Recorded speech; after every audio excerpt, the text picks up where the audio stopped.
আসসালামু আলাইকুম ওরহমাতুল্লাহ।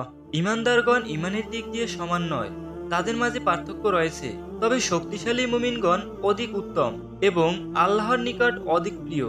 কিন্তু দুর্বল মুমিনরাও কল্যাণ থেকে বঞ্চিত নয়। তাহলে আমাদের জানা দরকার শক্তিশালী মুমিন কারা, কি তাদের গুণাবলী ও বৈশিষ্ট্য। আসুন তবে একজন শক্তিশালী মুমিনের গুণাবলী ও বৈশিষ্ট্য আজকের ভিডিওতে আমরা জানবো ইনশাআল্লাহ। তাই ভিডিওটি না টেনে সম্পূর্ণ দেখতে থাকুন। নম্বর 1, সুদৃঢ় ঈমান। শক্তিশালী মুমিন মানেই অটুট আকীদা ও বিশ্বাসের অধিকারী। সে রব হিসেবে আল্লাহর প্রতি, দিন হিসেবে ইসলামের প্রতি এবং নবী হিসেবে মুহাম্মদ সাল্লাল্লাহু আলাইহি সাল্লামের প্রতি সন্তুষ্ট।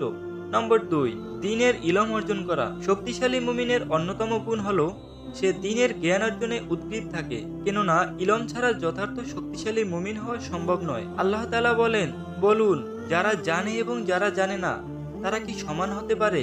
উত্তর হলো কখনো নয়। বরং আল্লাহ তাআলা যাকে ইমানের পাশাপাশি ইলম দান করেছেন সে নিঃসন্দেহে মর্যাদার দিক দিয়ে উন্নত।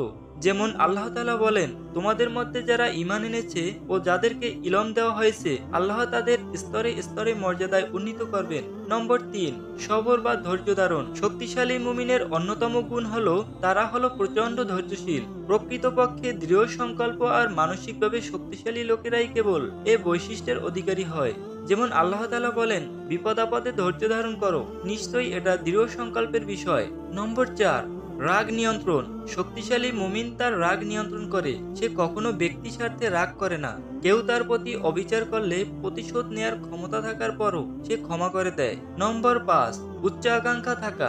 শক্তিশালী মুমিন হৃদয়ে উচ্চাকাঙ্ক্ষা লালন করে। তার স্বপ্ন হয় অনেক উঁচু, তার অভিষ্ট লক্ষ্য হয় বহুদূর। সে আখিরাতের প্রতিযোগিতায় বিজয় মুকুট পরিধান করতে চায়। নম্বর 6, উদ্যমী হওয়া। শক্তিশালী মুমিনের অন্যতম সেরা গুণ হলো তার অন্তরে প্রচন্ড উদ্যম ও স্পৃহা কাজ করে। সে কখনো অলসতাকে সুযোগ দেয় না। নম্বর 7, নিজের সংশোধনের পাশাপাশি অন্যের সংশোধনের প্রচেষ্টা থাকা।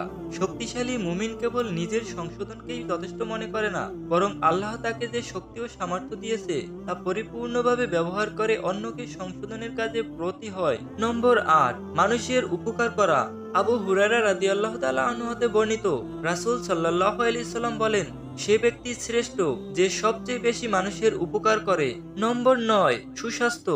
একজন সুস্থ সবল ও মজবুত মানুষ দ্বারা যেভাবে দিন ও দুনিয়ার কাজ করা সম্ভব, দুর্বল ও অসুস্থ মানুষ দ্বারা কখনো তা সম্ভব নয়। তাই তো দুনিয়ার সবচেয়ে শক্তিশালী মুমিন প্রিয় নবী সাল্লাল্লাহু আলাইহি সাল্লাম নিজে সুস্থ থাকার জন্য দোয়া করতেন, রোগ হলে চিকিৎসা করতেন এবং লোকদেরকে চিকিৎসা করতে উৎসাহিত করতেন। শুধু তাই নয়, বরং নিজেও রোগ ব্যাধির প্রেসক্রিপশন দিতেন। নম্বর 10, মজবুত চিন্তাভাবনা ও সুনিপুণ পরিকল্পনা। মজবুত ইমানদারের একটি গুণ হলো তার চিন্তা চেতনা, কথাবার্তা, বক্তব্য, সিদ্ধান্ত, যুক্তি, বিচার বিবেচনা ইত্যাদি সবকিছু হয় মজবুত এবং সূক্ষ্ম।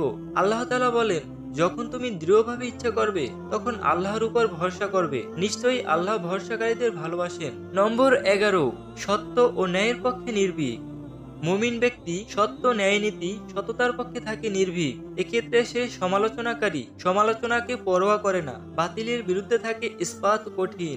এই সাহসী ব্যক্তিরাই সমাজের অন্যায়, অপকর্ম ও বাতিলের বিরুদ্ধে রুখে দাঁড়ায়।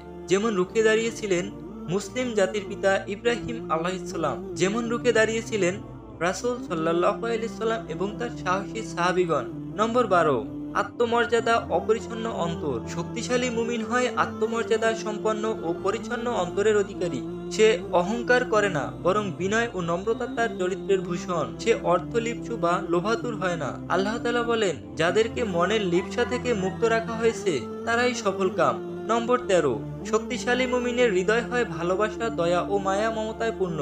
সে কৃতজ্ঞ চিত্তের অধিকারী। সে কারো প্রতি ব্যক্তিগত কারণে ঘৃণা বিদ্বেষ পোষণ করে না, বরং সে কাউকে ভালোবাসলে বা ঘৃণা করলে তা হয় একমাত্র আল্লাহ তাআলাকে কেন্দ্র করে। নম্বর 14, ভুল স্বীকার। শক্তিশালী ইমানদারের একটি গুণ হলো ভুল হলে সে নির্দ্বিধায় স্বীকার করে, ভুল সংশোধন করে। সে আল্লাহর নির্ধারিত সীমা অতিক্রম করে না। এটি সম্মানিত ব্যক্তিদের গুণ। মহান রবের নিকট দোয়া করি তিনি যেন আমাদের শক্তিশালী ঈমান অর্জনের তৌফিক দান করেন, যার উপর তিনি সন্তুষ্ট। তিনি যেন আমাদের দুর্বলতাগুলো শক্তিতে রূপান্তরিত করে দেন, অভাবগুলো মোচন করেন এবং গুনাহগুলো ক্ষমা করে দেন। নিশ্চয়ই তিনি সর্বশক্তিমান, পরম দয়ালু দাতা ও ক্ষমাশীল।